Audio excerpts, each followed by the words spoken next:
ঈদের ছুটির আগে শেষ কর্মদিবসে অনেকটা ঢিলেঢালা ভাবে ছিল সরকারি অফিসগুলোতে। এবার এক সপ্তাহ ছুটি পেয়ে খুশি সবাই, তবে পে স্কেল না দেয়ায় হতাশা প্রকাশ করেছেন তারা। ঈদের পরে এটার বাস্তবায়ন না করলে আন্দোলনে নামার হুঁশিয়ারি দেন সরকারি চাকরিজীবীরা। মাহবুব কবির চপলের আরেকটি রিপোর্ট।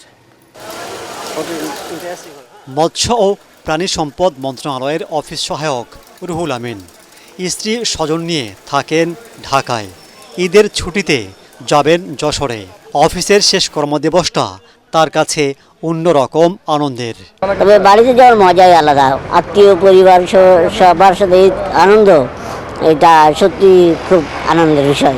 মঙ্গলবার শবে কদরের ছুটি, বুধবার নির্বাহী আদেশের ছুটি মিলিয়ে ঈদের বন্ধ 7 দিন।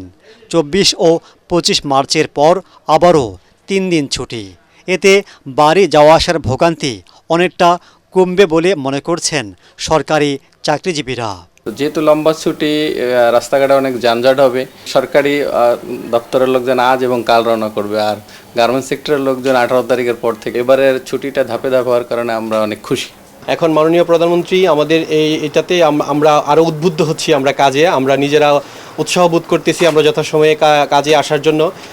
এটা তো আমাদের চাকরি বিধিমালার জন্য এটা আমাদের অপরিহার্য একটা নিয়ম। আমাদের ঈদের লম্বা ছুটিতে খুশি হলেও সরকারি চাকরিজীবীদের ক্ষোভ আছে পে স্কেল বাস্তবায়ন না হয়। অন্তর্বর্তী সরকার বেতন বাড়ানোর যে সুপারিশ করেছিল, নতুন সরকার সে বিষয়ে কোনো পদক্ষেপ না নেওয়ায় হতাশ তারা।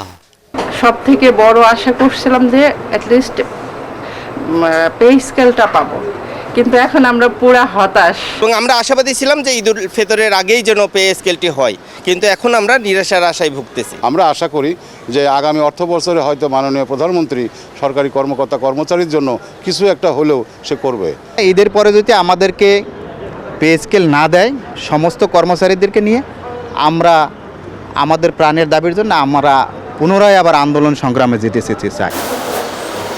2024 সালের ডিসেম্বরে সরকারি ছুটির মধ্যেই সচিবালয়ের এই 7 নম্বর ভবনেই ভয়াবহ আগুন লাগে। এতে একজন ফায়ার ফাইটার নিহত হন, ক্ষতি হয় ব্যাপক।